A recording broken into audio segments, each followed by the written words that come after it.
Қайырлы күн оқушылар, қазір мен сіздермен математика 5 сынып 695, яғни А тобынан бастаймын. Сабағымызды бастамас бұрын каналдың астында подписаться деген жерді басып, каналға тіркеліп кетіңіздер. Және осы сабақты толығымен соңына дейін қараңыздар, толық А тобының барлығын талдайтын боламын. Ал кеттік.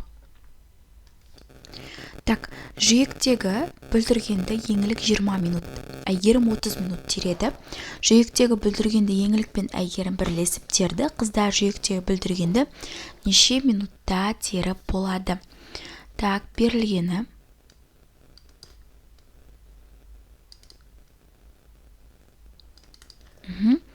Так, еңлік 20 минутта.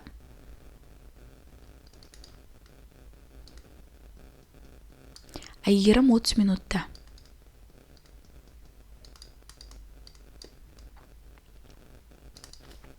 Енді екеуі бірлесіп терді, неше минутта терді? Шешуін қараңыздар. Мына жерде барлығын, мысалы 20 минут, 30 минут дегенді 1/20. Яғни 20-дан 1 және 1/30. 30-дан 1 деп бөлшек түрінде аламыз да, одан кейін барып қосамыз. 20-дан 1 қосамын 30-дан 1. Бұл жерде ортақ бөлім 60 болады. 20-60 болу үшін 3-ке, 30-60 болу үшін 2-ке көбейтемін. 3 қосу 2. 60-дан 5 болады. Енді 60-тан 5 деген сөз екеуі де 5-ке бөлінеді. Мынау 1, мынау 12 болады. 12-ден 1. Және қайтадан 1-ді 12-ден 1-ге бөлемін. 1 көбейту 12 тең 12. Бұл жердегі жауабы бізде неше болады? 12 минутта. Д нұсқасына келеді екен. Кеттік, келесі есеп. Киіз үйдің құрылысын бірінші ұста 20 күнде, екінші ұста 12 күнде, үшінші ұста 15 күнде даярлайды. 20, 12, 15. Киіз үйдің құрылысын барлығы неше күнде даярлайды? 20, 12, 15. Так, бірінші ұста 20 күнде, екінші ұста 12 күнде, үшінші ұста 15 күнде даярлайды. Барлығы бірге неше күнде даярлайды? Дұрыс па? Барлығы бірге неше күнде? 20, 12, 15. Дұрыс. Так, 20, 12, 15. Бұл жерде де дәл сондай. Шешуі. Так, 1/20 деймін.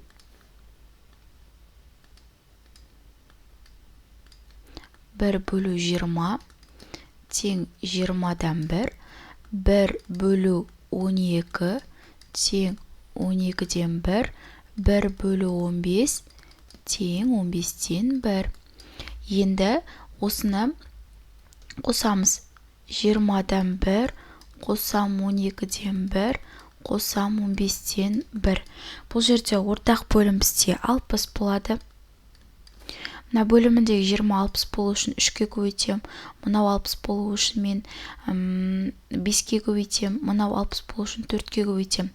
3/3, қосам 5/5, қосам 4/4. Сонда 60-тан 12 болады. Солай ма? Енді 60-тан 12 деген сөз. Так, екеуі де 12-ке бөлінеді. Мынау 1, мынау 5 болады. 5-тен 1. Дәл басындағыдай 1-ді бөлемін 5-тен 1-ге. 1 көбейту 5 пен 1-дің орындары ауысады. Және жауабы 5 болады. Жауабын мұнда жазамыз. Барлығы 5 күнде бітіреді деп.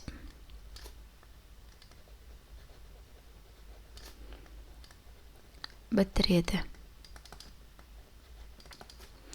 Кеттік екіншісі. 696 есеп. 696 есепте қараймыз оқушылар. Қытай біздің заманымызға дейін 2-ші ғасырда жапайы үйрек оңтүстік теңізден солтүстік теңізге дейін 7 күн ұшады. Жапайы қаз солтүстік теңізден оңтүстік теңізге қарай 9 күн ұшады. Жапайы үйрек пен жапайы қаз бір уақытта ұшса, олар неше күнде ұшады дейді. Жақсы, берілгені.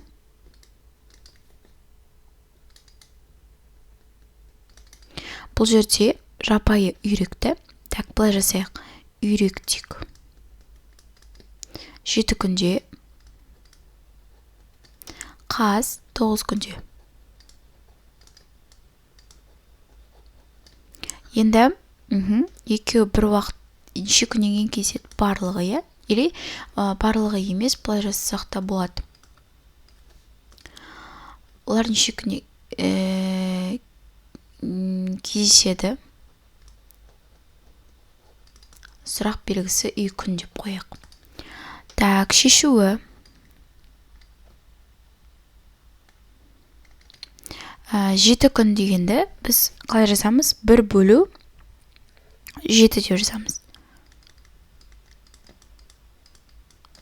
1 бөлу 9-ды 9-дан 1 деп жазамыз. Енді екеуін қосамыз. 7-ден 1-ге қосамын 9-дан 1. Ортақ бөлім бізде 63 болады. Мынаған 9-дан, мынаған 7-ден берем, сонда 16 болады. Солай ма? Енді қайтадан 1 бөлу 63-тен 16. 1 көбейту 63, ал мына 16 бөліміне кетеді.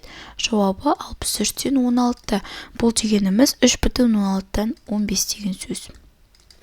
Енді мұнда жауабын жазатын болсақ, 3,16-тан 5 күннен кейін кездеседі.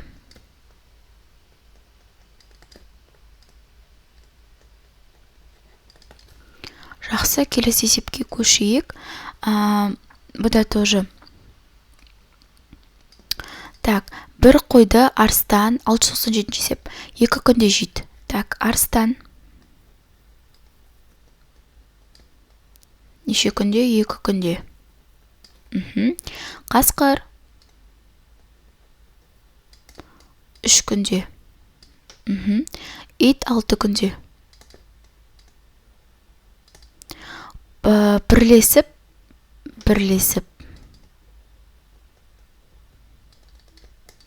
Қанша күнде жейді? Мынау сұрақ белгісі балалар. Так, шешуі. Дәл жанында 1 бөлу 2, 2-ден 1, 1 бөлу 3, 3-ден 1, 1 бөлу 6, 6-дан 1 деп аламыз. Одан кейін қосамыз 2-ден 1, қосам 3-ден 1, қосам 6-дан 1. Бұл жерде ортақ бөлім неше болады? 6 болады. Так, мынаған 3-ден, 2-ден, 1-ден берем. Сонда 6 болады. 6-ны 6 бөлсек 1. Сонда бұның жауабы 1 күнде жейді. Жауабы бірлесіп 1 күнде жейді.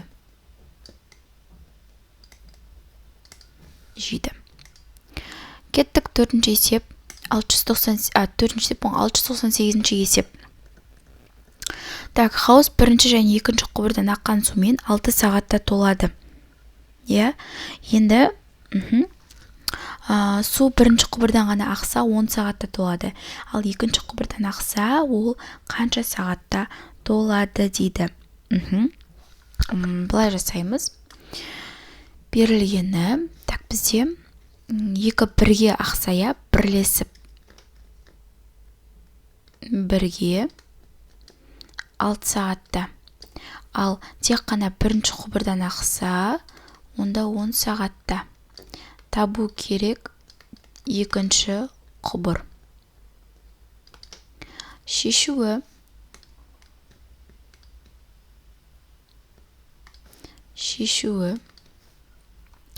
Бұлай жасаймыз. 1 бөлу 6, бұл 6-дан 1. 1 бөлу 10, бұл 10-нан 1. Енді барлығы бізде 6-дан 1 болса, 1-ші құбырдан 10-нан 1 ақса, онда 6-дан 1-де 10-нан 1 азайтамыз. Ортақ бөлім бізде 30 болады. Мынаған 5-тен, мынаған 3-тен берем. Сонда 2 болады. 2 мен 30 қысқарады, 15-тен 1 болады. Енді шыққанды қайттан не істейміз? 1-ді сол шыққан санға бөлеміз. 15-ке тең болады. Жауабы сонда бізде 2-ші құбырдан толады дегенім ғой. 2-ші құбыр 15 сағатта толады.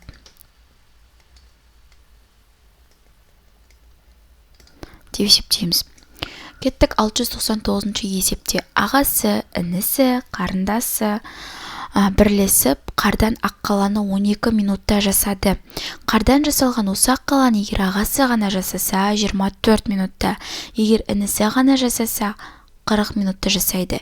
Егер осы ақ қаланы қарындасы ғана жасаса қанша минутта жасайды?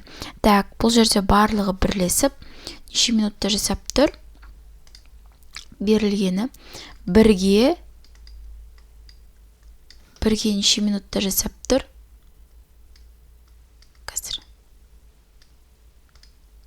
Бірге бұлар 12 минутта жасап тұр, солай ма?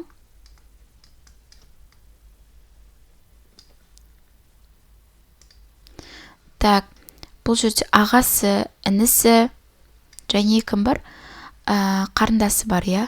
Ағасы 24 минутта, інісі 40 минутта. Так, ағасы 24 минутта, інісі 40 минутта. Қарындасы белгісіз. Так, шешуі.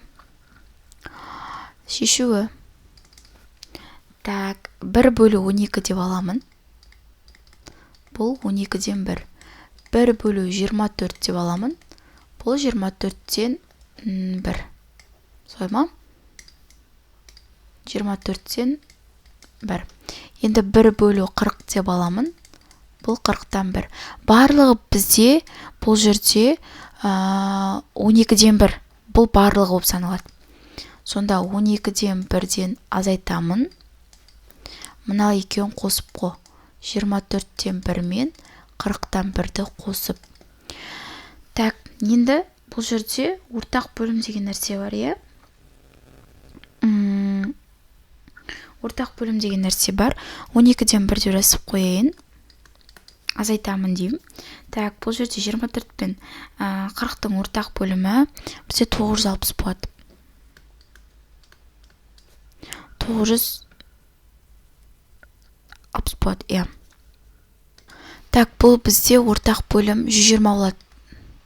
Так, 120. Мынаған мен нешеден берем? 5-тен берем. Мынаған 3-тен берем. Сонда 8 болады. Енді осы жерден мына екеуін азайтатын болса, мынаған 10-нан берем, мынаған 1-ден берем. Сонда алымы 2, бөлімі 120 болады. Енді қайтадан 1-ді несемін? 120-дан 1-ге бөлемін. Сонда бізде 20-дан 2-ге. Сонда жауабы бізде 20 бөлу 2 болады. Бұл бізде 60-қа тең. Сонда қарындасы 60 минутта қарындасы 60 минутқа тең екен. Қарындасы 60 минутта жасайды екен. Мына 699-дың жауабы. Міне, қарындасы 60 минутта жасайды. Так, жауабы дейін. Жауабы қарындасы 60 минутта жасайды.